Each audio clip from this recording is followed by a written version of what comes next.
Hey guys, welcome back to his scam her backpack. मेरा नाम है सताक्षी। आज इस वीडियो में हम स्कैंडिनेविया के एक खूबसूरत देश स्वीडन की राजधानी स्टॉकहोम विजिट करेंगे।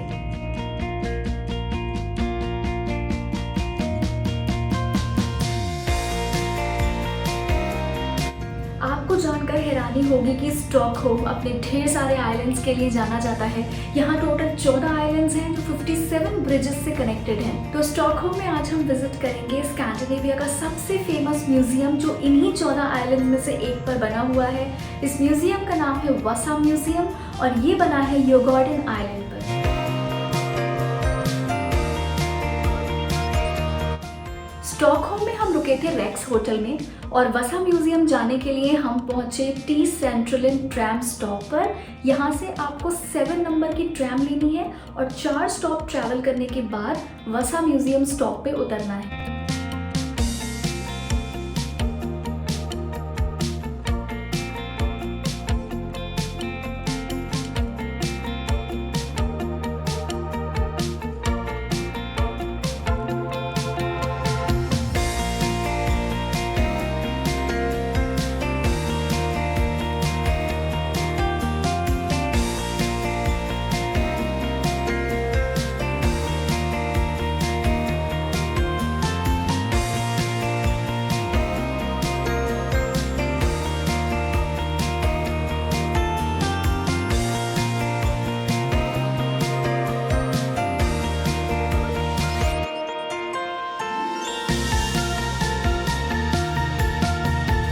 स्टॉकहोम सिटी की हर स्ट्रीट पर आप नोटिस करेंगे कि यहाँ पे आपको हिस्टोरिक और मॉडर्न आर्किटेक्चर मिक्स की बिल्डिंग्स दिखेंगी।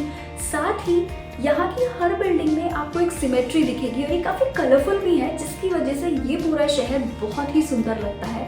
तो अपनी इस ट्रैम जर्नी के दौरान अपने कैमरा ज़रूर ऑन रखें। इस समय हम स्टॉकहोम की ट्रैम में हैं और ये बाहर का व्यू है। लेफ्ट साइड में आपको पूरा स्टॉकहोम सिटी का व्यू मिलेगा। राइट साइड में आपको दिख रहा है वसा म्यूजियम और योगॉर्डन आइलैंड और यही है आपका ट्रैम स्टॉप जहां आपको उतरना होगा फॉर वसा म्यूजियम।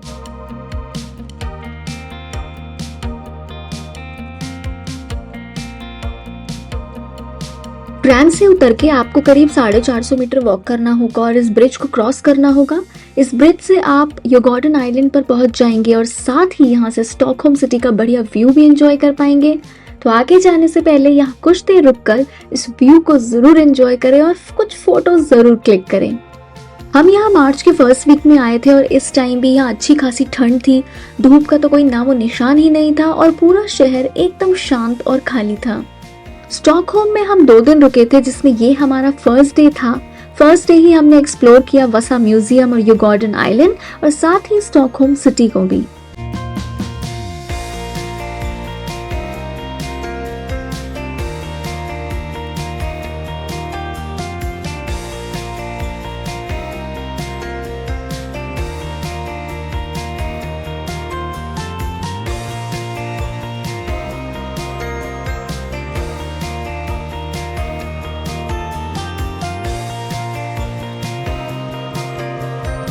जैसे ही आप म्यूजियम एरिया में एंटर होंगे, यहाँ पे आपको एक बोर्ड दिखेगा जिस पर बहुत सारे म्यूजियम्स के नाम लिखे हैं जो इस एरिया में हैं और इसीलिए योगॉर्डन आइलैंड किसी भी ट्रैवलर के लिए जो स्टॉकहोम विजिट कर रहा है, ये जगह एक हॉटस्पॉट है और जो कि आपको ज़रूर विजिट करनी चाहिए।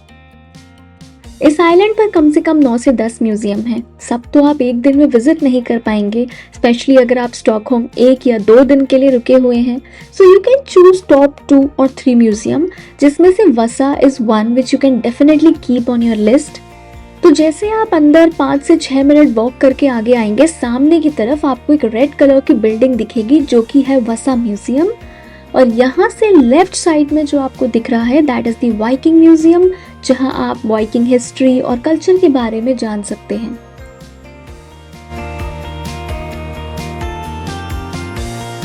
म्यूजियम एरिया में जैसे ही आप वॉक करके अंदर आएंगे तो सामने की तरफ आपको हार्बर एरिया दिखेगा जो कि एक परफेक्ट पॉइंट है स्टॉकहोम सिटी व्यू के लिए। यहाँ से सामने की तरफ आपको पूरा स्टॉकहोम सिटी का व्यू मिलेगा और ये जगह एकदम परफेक्ट है कुछ देर शांति से बैठ के इस व्यू को एंजॉय करने के लिए।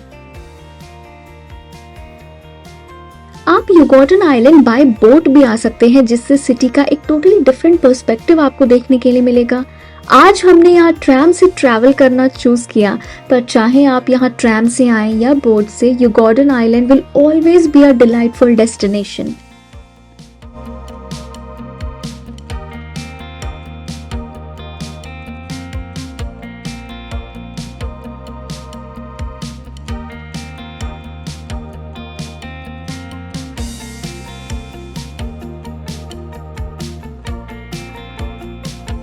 लोग आए हैं स्टॉकहोम के वसा म्यूज़ियम में, और यहाँ एक बहुत ही इंटरेस्टिंग बात है कि यहाँ जो इन्होंने इन्फॉर्मेशन बुकलेट्स रखी थी उसमें इन्होंने हिंदी लैंग्वेज में भी बुकलेट्स रख रखी हैं, और मैंने तो कहीं किसी म्यूज़ियम में हिंदी लैंग्वेज में ऑडियो गाइड्स या फिर बुकलेट्स नहीं देखी हैं। वसा म्यूज़ियम सिर्फ स्वीडन का नहीं बल्कि दुनिया का सबसे फेमस म्यूज़ियम है।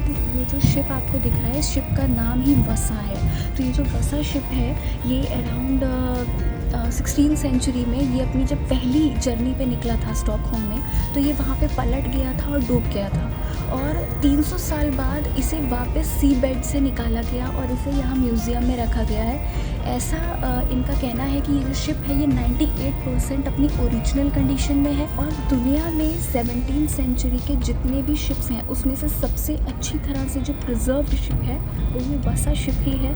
तो ये म्यूज़ियम डेफिनेटली मस्ट विजिट है अगर आप स्वीडन में हैं, and it's not like any other boring museum. I think बहुत ही अच्छा व्यू है इस शिप का, और इस पूरे शिप पे काफ़ी सारी, अगर आप ध्यान से देखेंगे तो इन्होंने मूर्तियाँ बना रखी हैं, और हर मूर्ति का अपना सिग्निफिकेंस है कि उन्होंने वैसा उस तरह से क्यों बना रखा है।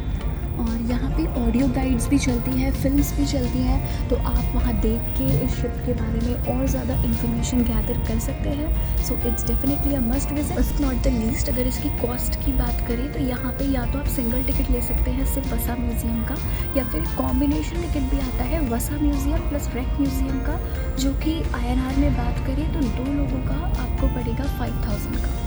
So it is on the expensive side, but I think it's worth it, क्योंकि यहाँ से जो आपको व्यू मिल रहा है वो बहुत ही अमेजिंग है। यहाँ पे टोटल 7 लेवल्स हैं, और हर लेवल से आपको शिप का एक अलग ही एंगल से व्यू मिलेगा। इस समय हम लोग 7th लेवल पे हैं, हाईएस्ट लेवल पे, और यहाँ से एक पूरा view, this is how this entire वसा शिप लुक्स। यहाँ म्यूजियम में फेमस वसा शिप के साथ साथ शिप से रिकवर्ड आर्टिफैक्ट्स भी रखे हुए हैं, जैसे क्रू की पर्सनल बिलोंगिंग्स, खाना पकाने और खाने के बर्तन जैसी डेली लाइफ की चीजें, जिन्हें देख के पता चलता है कि शिप पर रह रहे क्रू कैसे सरवाइव करते थे। आपको पता चलेगा कि लंबे समय तक जहाज पर रहने से होने वाली हेल्थ प्रॉब्लम से कैसे वो लोग निपटते थे, साथ ही उनके साथ कौन कौन से प्रोफेशंस के लोग रहा करते थे।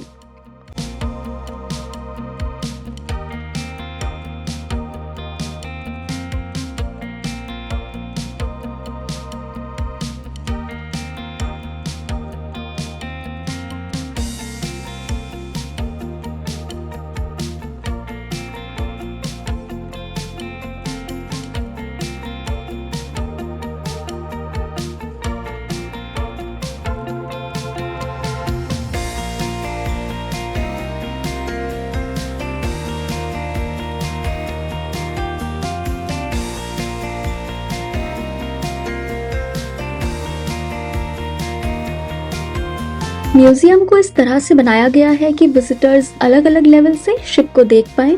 टॉप मोस्ट 7th लेवल से शिप का व्यू लेना ना भूलें, क्योंकि वहां से ये वसा शिप बहुत ही स्टनिंग लगता है।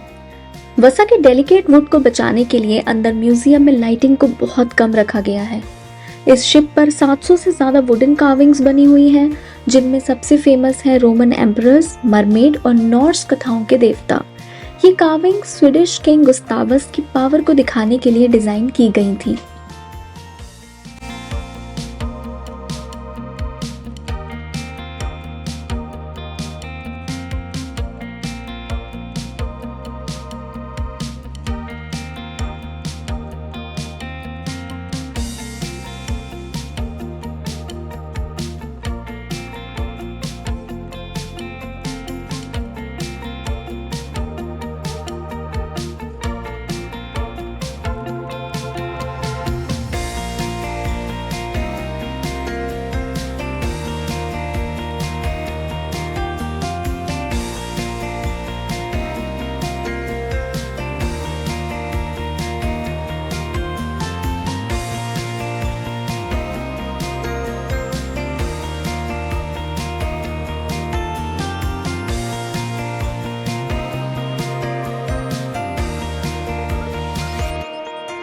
So guys I hope you like this video. अगर आप भी इंडिया से स्कैंडिनेविया की ट्रिप प्लान कर रहे हैं और मेरी इंडिया से स्कैंडिनेविया की 15-day ट्रिप से रिलेटेड कोई भी डिटेल चाहते हैं, then let me know in comment section and do not forget to watch all the videos that I have released as part of my Scandinavia series. Thank you so much for watching and keep travelling.